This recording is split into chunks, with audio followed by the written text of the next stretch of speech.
It is The Breakdown. Welcome to the show, everybody, at CF Perspective. As always, is where you can find everything that we are doing on Twitter and Instagram. I'm at TSN_Marsh. He is at DT on SC, looking very dapper today. I thought you were going to go hood up during the podcast, Derek. Maybe just go like Darth Vader on us and all of a sudden pull out the lightsaber and start wielding it around and slicing apart rosters as we talk about cutdowns this week. Oh, we cutting. We're down to 75 plus non-counters. We cutting. You're cut too, Shushy. Man. Yeah, there's all sorts of people that have been kicked in and out of different spots around the league. We will get to that coming up for you in just a second. But first, of course, I do want to thank all of our supporters and all of our sponsors. Don't forget about Fox 40, the latest innovations that you need to get back onto the field. Their Fox 40 Tri-Layer Whistle Mask helping you return to play safely. Use the promo code CFP15. It gets you 15% off Fox 40 products at fox40shop.com. And, of course, Sawdust City Brewing, our good friends. I haven't received my July shipment yet. Oh, I need the fresh stuff. I need the summer beers there. I'm sure it's in the mail. It'll be here very soon. I'm late on it just because. Oh, Fragile. Yes, that looks like a Sawdust City Campar logo. Is it this one?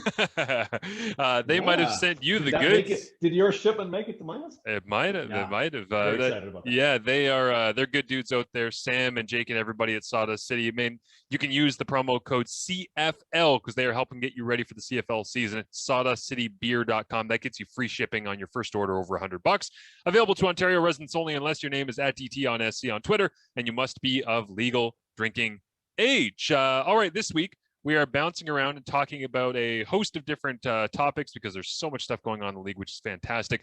I did want to start, though, on a bit of an unfortunate note, which is Leroy Blue, the BC Lions defensive line coach who the team announced Rick Campbell came out and said he's not going to be with us this year. He's dealing with some personal stuff, some health stuff. Again, that's all we need to know. We don't have to go into any further about what's going on and question about exactly where the future of Leroy Blue and the BC Lions defensive line is. Rick Campbell said, we thank Leroy for everything that he's done with us and we want the very best for him. So he's not going to be with the team, unfortunately. The only reason that I bring this up, because there's coaches like AJ Gass stepped away from Edmonton recently and he ends up with the University of Alberta Golden Bears. And there's a lot of movement and transition that's happening right now. But I bring up Leroy Blue because I love Leroy Blue. I just think he's one of those people that just screams CFL to me. He was actually from my parents' hometown of Napanee, Ontario, and which, if you don't know, is basically half hour, 45 minutes away from Kingston, which is where I grew up. And it's so it's in that kind of part of Eastern Ontario that you pass by, and you probably only know it as the Flying J, as the gas station that's on the side of the 401 there, as you're driving from either Toronto to Ottawa or vice versa. So he's from there, just a big bodied man, physical as all hell when you watch him play back in the day. But he was the head coach at Bishops in 2005 to 2010, I believe, is when he was there as the head man. And Leroy Blue came into my high school, and I gotta tell you, DT, like, I love everybody that I was fortunate to be around for 4 or 5 years at McMaster. There was a lot of people who were very talented at recruiters. Chris Bertoya, who at the time was with the Western Mustangs, now he's the head coach of the Waterloo Warriors. I go on and on. I was very fortunate to get a chance to talk to a lot of those because I played on a really good high school football team. But Leroy Blue just straight up walked through the doors of my high school, came in, sat down, and gave us a presentation. And I fell in love with Bishops. And it wasn't because I knew a damn thing about Bishops or the football team or the school or the language different or any of that. It was just, I want to play for that guy. I feel like I could actually play for that person. So I really do appreciate everything that he brings to Canadian football. And I wanted to pass that along off the top here, that we're wishing the very best for him.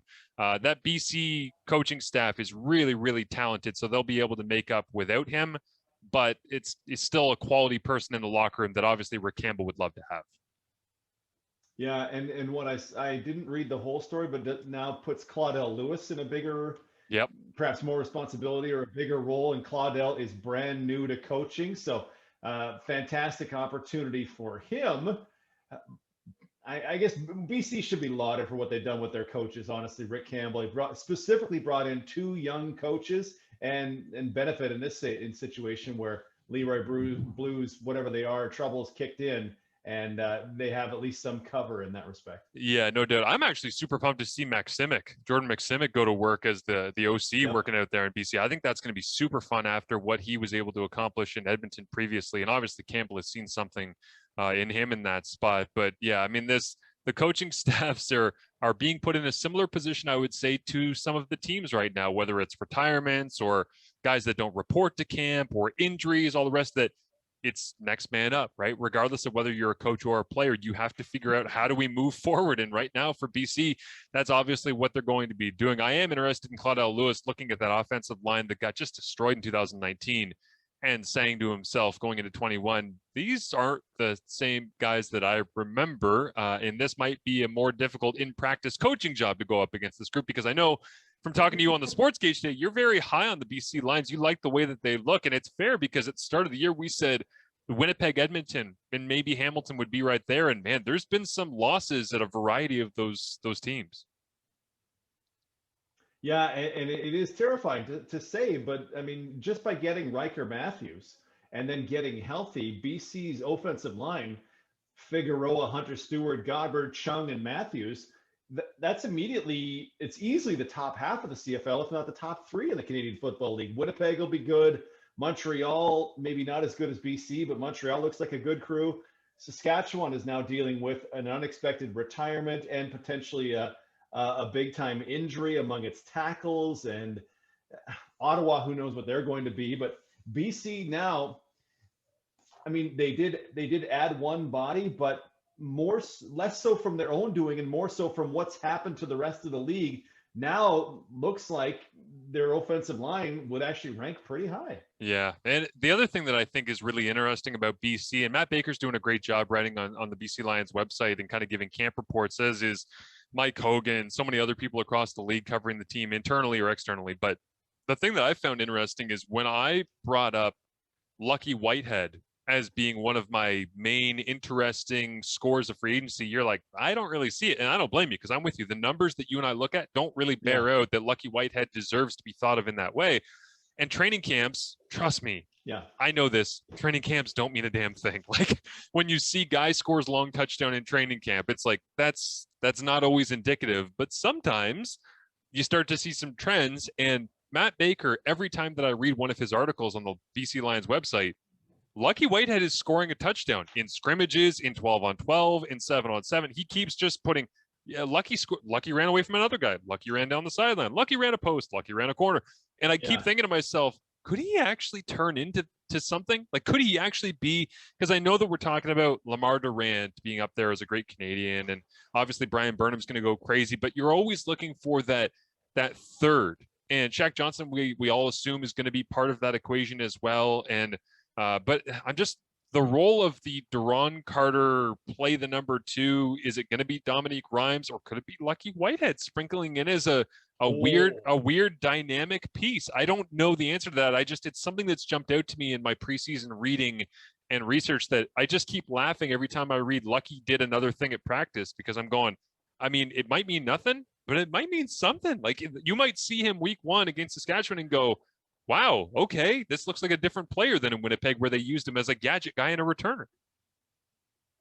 Yeah, I remember when Winnipeg came to Saskatchewan in 2019 preseason, and Lucky torched them and took off, and it was like he just moved at a different speed from anybody else. Like his touchdown was fantastic, and you went, oh boy, former NFLer comes and rips a hole in the CFL, and then it in no way materializes. Right, he ends up about 10 yards a catch and 2 touchdowns, and elusive, fine as far as making tacklers miss. But I was just looking at some numbers. Like, you should be a Kyron Moore type of player, but Kyron makes guys miss significantly more. Natea Jay is a guy who made guys miss at a higher rate than Lucky Whitehead. Like, if you're gonna, so I wonder, because that boundary side of BC, to me it's got to be Burnham and Rhymes, slot back and wide receiver. And then they want to go 3 Canadians, Catoy, Durant, and Shaq Johnson. So where does Lucky come in?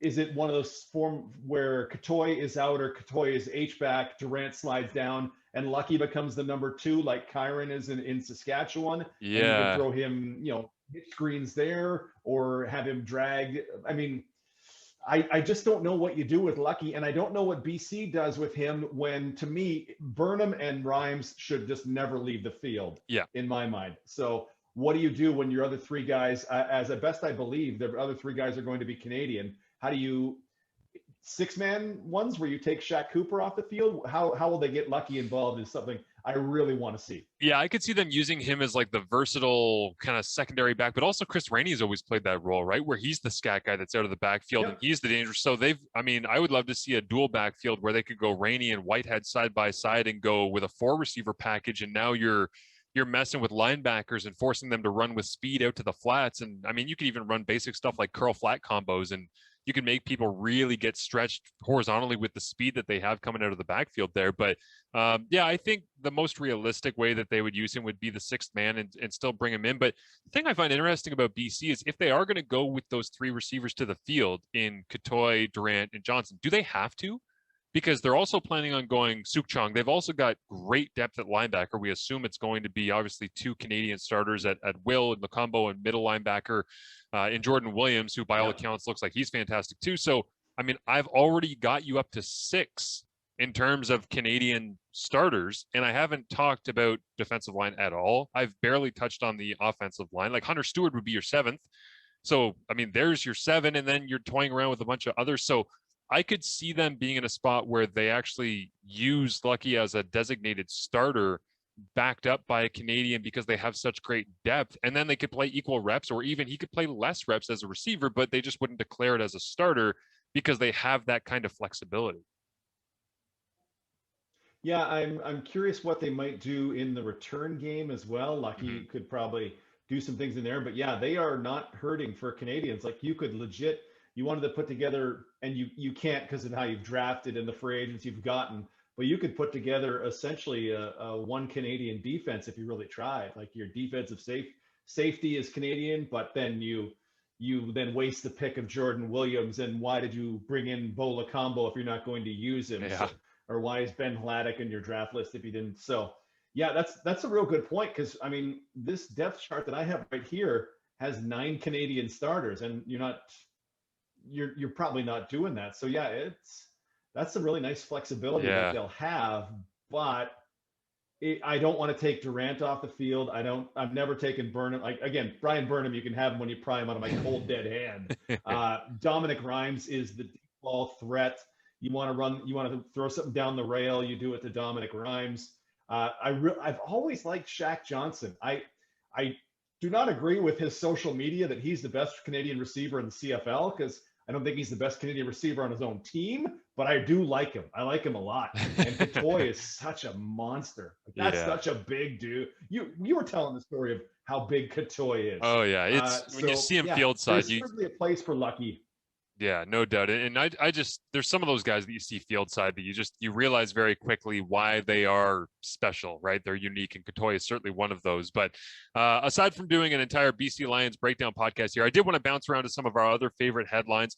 The other one that has jumped out to me that I find to be interesting is that every time I read anything about the Ottawa Red Blacks right now, whether it's from Tim Baines or coming from the Red Blacks website, it's just how much the defense is noisy, how much the defense gets after it, and how much trash talk there is at practice. And again, I don't know if this is one of those things where it's like a smokescreen because there's not really much else to talk about, but they've got some nice pieces there. We all know Avery Williams, and yes, Antoine Pruneau is still in there, and they're finding some work, I'm sure, from Adam Auclair, and the defensive backfield's depleted from what it's been in the past. But every time that I see it, I just see noisy, noisy, noisy. And I keep thinking, man, I don't know how noisy they're going to be if they play Edmonton week 1 and Ellingson and Darrell Walker and Trevor Harris go crazy on, right? And that's what jumps out to me is usually as somebody who's been around football long enough and understands the dynamic of locker rooms and the moods of different teams, when I hear this group is noisy and loves to trash talk, I never think of that as being sustainable. Now, sometimes you can be wrong.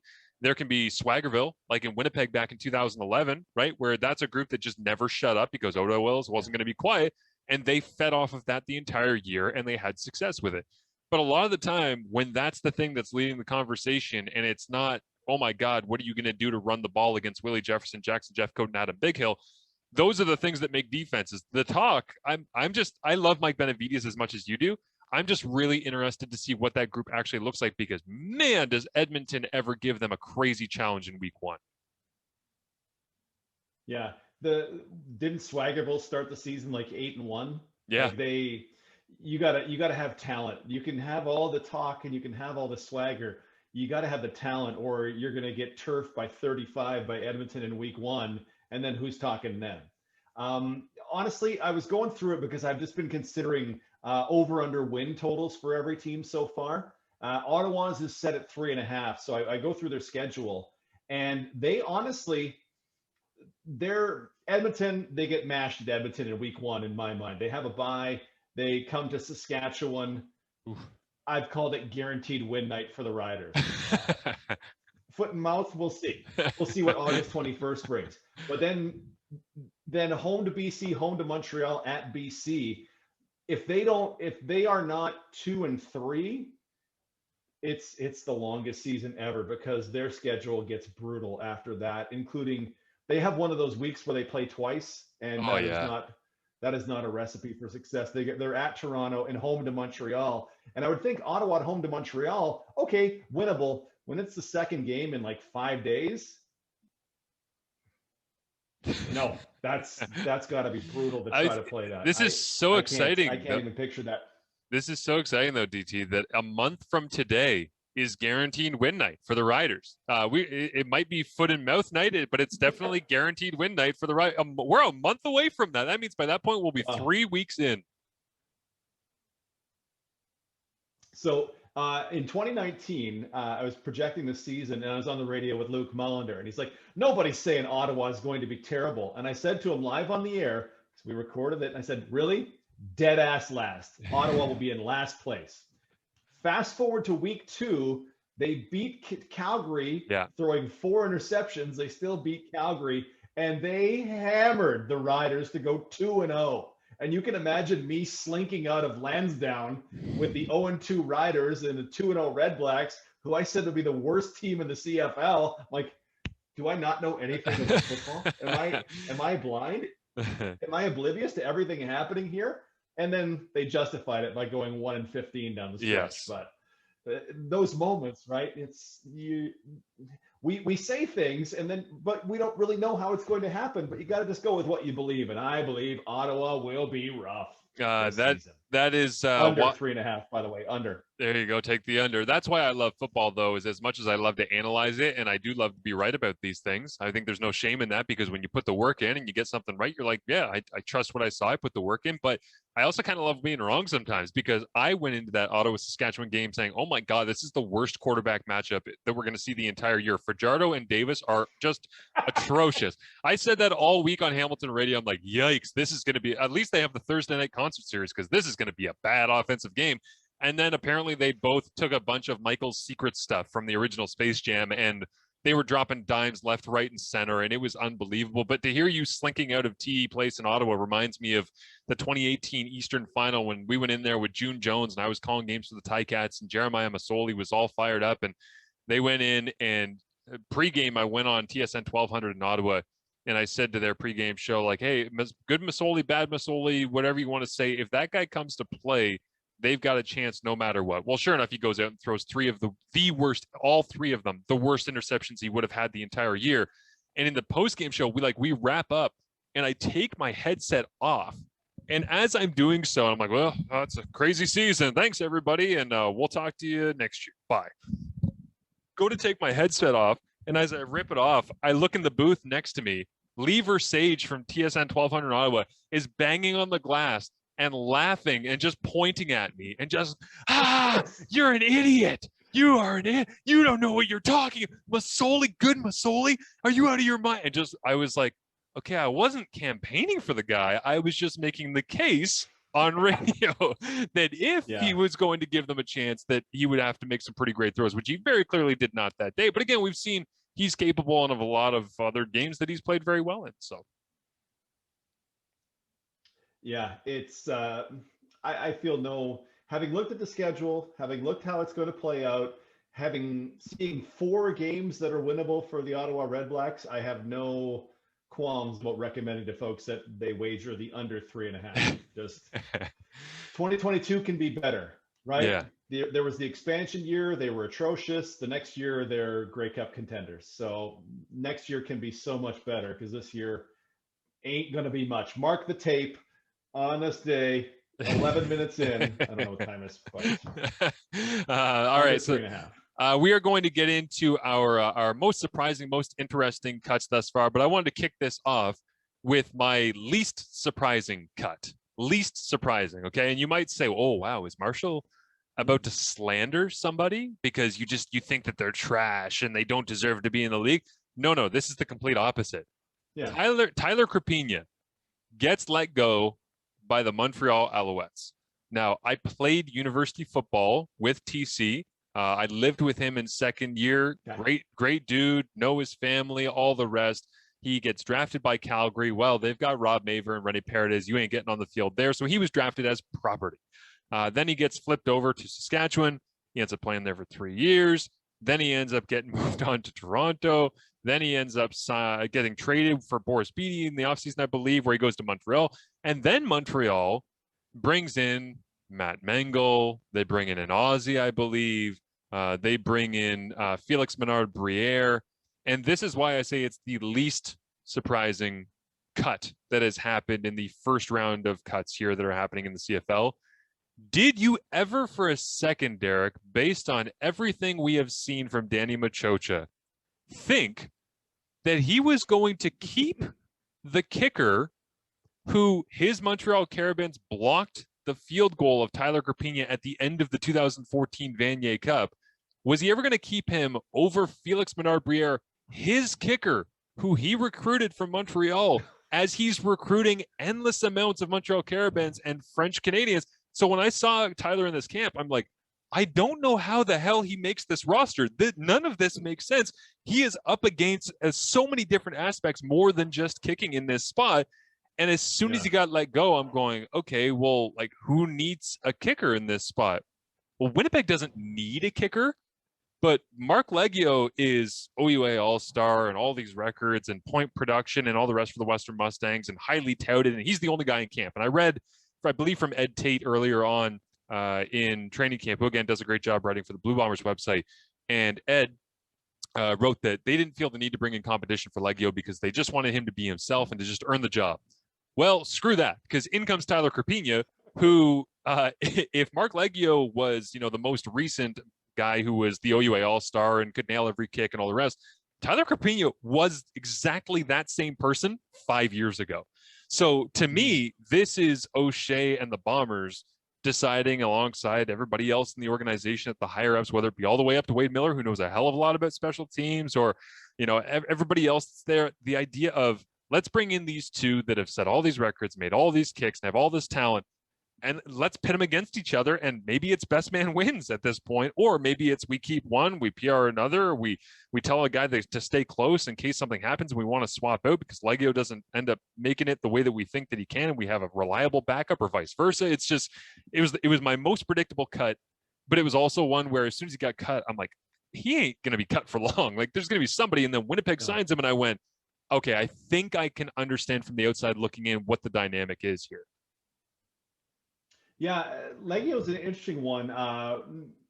We talked a lot about Justin Medlock and greatest kicker, CFL history, Leggio, I kind of was bored one day, so I took every U Sports kicker and I plopped them into my expected points formula for the CFL. Nice. And Leggio was the only one who came up positive, which is, when you're a U Sports kicker by CFL standards, to come up positive is a fantastic number. Like, he would appear to have all the potential to be a great kicker. But it's almost like what coaches say to the media doesn't actually reflect the truth whatsoever. Right? It's so funny to see that. We love this guy. He's cut. Okay, oops, I thought you loved him a week ago. Or, we don't need competition. You know what? Competition was offered unto us, so let's get some competition in here. It's almost like they fib it to us. But yeah, Winnipeg, man, and after Darvin Adams' potentially bad injury on Tuesday, Winnipeg cannot afford to get the small things wrong, right? They lose Bryant Mitchell to retirement. He never played for him, but he was going to be huge. If Darvin Adams' injury is bad, Mercy Maston The as well, margins for obviously, error. like forcing the Alden Darby trade, right? That's right. Oh, Mercy Maston with the 7th Achilles in the preseason. My goodness. Yeah, the margins. So I love the thought that they brought another kicker, just because, man, they're losing. I thought they had some runway, but they don't have a lot of runway now. Yeah, it certainly changed a lot for them. And my other favorite thing that when you say like, I don't know if coaches always tell us the truth, my favorite quote of the entire week that's come out of press conferences, and I wish that I had the time and the wherewithal to be able to go through and clip all of my favorite clips from training camp, because my favorite thing is every single player from every single team right now saying they have the best unit, they have the best group, something special is happening here, chemistry is unbelievable, because a lot of that goes out the window by week 2 when you're 0-2. But Yeah. but when I saw the headline of Mike O'Shea when asked about the new NFL style injury reporting, Mike O'Shea said, "I'm not quite ready," or something like this, to give you my opinion, or I haven't quite formulated my thoughts on this topic. I'm like, I'm pretty sure you have. Like, I'm just pretty sure that you don't feel like talking about it because you probably don't like it based on everything that we know about how Winnipeg likes to keep a lot of things in house, certainly. So, anyways, that was my most expected release thus far. But what are a couple for you, DT, to wrap up the pod here on the second week of training camp that jumped out to you that you thought were of interest for people as we go from essentially 100 down to 75 plus non-counters, which is essentially just your draft picks from the last 2 years? Yeah, I got openly mocked on the radio for expressing surprise about this. My radio partner, Luke Mullender, openly mocked me because 425, middle of the show, Luke's talking about some football stuff, and the transactions come in of the releases the Riders made, and I went, "Oh my gosh!" live on the radio just for dramatic effect. And Luke's like, he thought it was something serious, Yeah. and it was that they'd released middle linebacker Oluwaseun Adowu and receiver Kermit Whitfield. For folks who may not know, Idowu started a couple of games in 19 when Solomon Elimimian was coming back from that, whatever it was, broken thumb. And Kermit Whitfield was with the second team in training camp this year alone and was doing some stuff in the return game.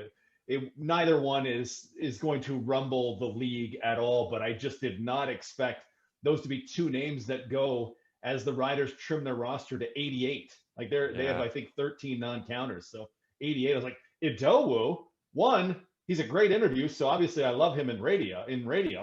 He's outstanding. Two, he played for the team in 19. How's he getting cut in the first round of cuts? What is happening here? Ultimately, no one will be too bothered by that. There were not a ton of names that had CFL experience, right? I wondered what Odell Willis going to the suspended list for the Argonauts meant. Mm-hmm. They're trying to keep him from counting, but are they bringing him back? Man, just going through. Bo Kelly is still good in BC, Marshall. So you're all right with that one. Yeah, the two of the Saskatchewan guys were a surprise. Two were guys I didn't really notice, so that made perfect sense to me. But yeah, and this first round of cuts has just kind of passed by for me. But R.I.P. Oluwaseun Adowu, because I was very proud I knew how to say his name. Yeah, I worked hard at it, and I was waiting to call it. I give you big props for being able to knock down the names like that so seamlessly, because that is not a strength of this broadcaster. So I have a lot of love for that. But being able to see the first round of cuts, I think people need to understand this, that it's a lot of the American guys being pitted against each other, which tends to, because of the way that the rules are shaped, in the first week of training camp, the first 10 days, they pit a lot of the Americans that are the fringe guys against each other. They try to get direct comparison. I saw a lot of quotes out of Ottawa of them saying, we don't want to be early evaluators. We don't want to jump to conclusions. Well, guess what? You got 10 days, and then you have to make some cut downs and you have to make some decisions. So when I saw that you were having these American guys go, it's like, okay, that's understandable, because the non-counters are going to stay. They're going to give you the numbers and the bodies in camp to continue to get your work done. But then you start to wonder, okay, but why are there a couple of Carleton Ravens offensive linemen that are getting released in Kwabena Asari and Daniel Amara? Right. And you're like, okay, well, so they didn't really work out. And to be honest, in the CFL draft, I wasn't super high on either of those guys. I mean, they raw, natural size, movement skills, a little bit questionable, all the rest. But and you start to think, okay, well, those rosters probably could use the depth of those national guys, but they are not draft picks of the last 2 years. They're not non-counters. Like they're up for grabs just like anybody else at this point. So, but for them, whenever you go through the press release, I always look, okay, Americans, is there any big names? No, not a lot of guys that I know, not a lot that anybody else knows. Okay, next thing I go is Canadians. And because I've scouted the Canadian draft since 2017 pretty closely, even if it's a fringe name, I have a guttural reaction to it because I spent enough time either looking at them or watching them at combines, the rest. So, and the one for me that jumped out that I thought was interesting was Noah Robinson, the linebacker from Missouri, that I believe was a third-round draft pick of BC back when Ed Hervey was running the show in BC. And that release to me just screamed, Ben Hladek has already replaced a Canadian linebacker. Like, and we've talked about Ben Hladek on this show, but to me, because Noah Robinson at Missouri was not an every down line. He was not, some talented guy that was going to take over in games playing defense. He was a special teamer, but he was a special teamer DT in a really, really weak linebacker draft. I remember that year coming out. I forget the other names that were in it, but in that year's draft class, it was not a strong linebacker draft. And I remember everyone kind of, I see this guy coming in from Missouri and I go, man, I wonder, he's got to put up some pretty good numbers, I would imagine. And his testing was not good. And again, I'm not going to bang a guy for only his testing, but I'm putting the equation together as you're going into the draft and you're saying, if he's supposed to be a special teamer, usually those guys are kind of athletic freaks. Well, he's not an athletic freak from everything that I've seen. Yeah. And now his draft stock goes down. He gets taken by the Lions. He plays a couple of years. I mean, I felt like as soon as I saw a national linebacker getting released, I'm like, that's just another spot for Hladek. Like he's already moving up the depth chart. Which I think we're both in favor of because, as I predicted, he is going to explode somebody on special teams. Like a player, his body will just explode. Yes. Head pop off, roll down the way, legs are going to go just flying like that foreign kicker in The Simpsons when they went back to college or whatever. Like, yeah, he's gonna crush somebody. It's gonna be amazing. Yeah. So and those are the neat ones to watch, right? Because as I just look at the list, it is all Americans except for the guys you mentioned. So yeah, any Canadian on his way out is Here's one that I wanted to actually ask you about because I thought that this was an interesting name based on the expectation that I had probably unfairly placed on him in his time in Toronto. When the Edmonton Elks released Rodney Smith, what did you think of that? Because I remember him being in free agency, and I was looking at the grand scheme of things. And you had your top end names, your Brandon Banks and your Brian Burnhams, and then I'm looking further down. I'm like, okay, where's the value in this free agent class? Like, who's actually going to improve their team? Who's going to get the best number 2 or the best number 3? And I thought Rodney Smith was probably in that conversation because I thought he had a lot of upside. I thought he had a lot of growth possible. But then you also crunch the numbers at Edmonton, and you're like, well, how the hell are you going to get him the ball when it's James Wilder Jr. and Greg Ellingson and Darrell Walker and Armonte Edwards? It's like, regardless of whether or not he has that upside and that potential that I thought I saw from him in Toronto, it felt like he was going to end up with 12 catches maximum on the year because they're not going to throw him more than 20 balls on the season. Well, and if he makes a nickel over the minimum salary, you got to go, right? Because once Darrell is now he's finished his quarantine, he's been able to go practice, he's the X receiver, and that's the end of the story, right? That's just it. You have Kenny Stafford there. I believe Kenny Shaw is still there. You mentioned Armonte, Greg Ellingson. They do not lack American talent. And so, he's a guy. And then, man, American receivers are unfortunately expendable in this league. Mm-hmm. It's hard to watch sometimes, but I think of the year Kenny Stafford had in 2019, and Kenny Stafford is good.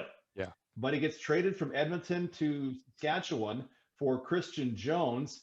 And it's like, okay, Kenny, you're the 46th man for the rest of the season. And you're going to get this close to playing in the playoffs because Shaq is a bad toe. Oh, no, he actually responded pretty well to the painkiller. So, Kenny, you will never play a snap for the Riders, even though you're this close to it. And Kenny Stafford is a legit deep threat in the CFL. He's done it in Edmonton. That guy can play. Yeah. And he can barely he can't get on the field in 2019 once he left Edmonton. It's hard on American receivers. You got to be good. And if you were Greg Ellingson good, you're not giving up your job, I'm going to play you for 8 years minimum. Let's go. I got to wait? Come on. That's a hard life.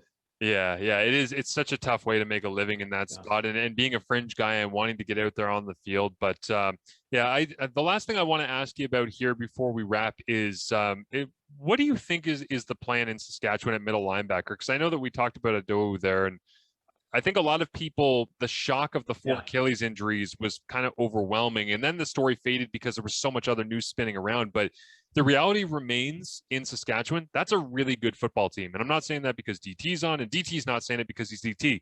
We're saying this because we watch a lot of football and we understand what they have in front of them here with this group. And I think, Saskatchewan's not exactly a runaway number one, going to blow up people in the West, but it's a very talented roster that obviously would have been much better off with Larry Dean. But what can they possibly do to make the loss of Larry Dean not feel as bad based on what you're seeing at camp? Dion Lacy. It's interesting to hear the way they talk about Dion Lacy, because he was the will linebacker in Edmonton, went to the NFL, and now he's back in the CFL. They talk about him as well. He could be the Mike, maybe some will, or he could be a situational defensive end. We could bring him down. He can play defensive end. They kind of gloss over the weak side linebacker spot. So if they're saying something about Lacy's current skill set or what it is, I'm not 100% sure. My guess is Lacy's the man in the middle, and they're going to figure out the weak side linebacker. It's been a lot of Micah Tights, the kid from University of Calgary, who's been with the Rider for a few years. But honestly, if we are fast forwarding to August 6th, I would wager the linebacking core is Dion Lacy in the middle, DeMarcus Gates at the weak side linebacker, an American guy who's new, and AJ Hendy is currently the Sam linebacker. I just think they have the option, with the way the ratio is playing out, for them to be three Americans across the linebacking core. And I just think that's going to be the way. And they'll have Tights, and they'll have the Herdman Reeds, however many survive the final cut downs. Kevin France there for special teams. That's a huge body.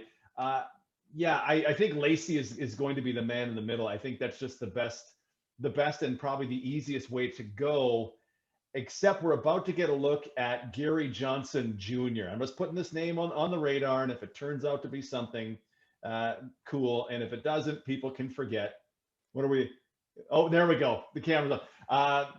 Gary Johnson Jr., when you see his NFL draft profile, it was a lot like, I read it and I'm like, this sounds like Solomon Elamimian, who happened to play for the Riders. And so now that Gary is able to start in camp as of Wednesday, I'm curious to see if he's the one that then takes Mike, and, there's no reason to think that no reason that I can think of that Lacy can't be the will. Yeah. So Lacy, Gary Johnson, DeMarcus Gates are the three names I'm watching for the two linebacker spots.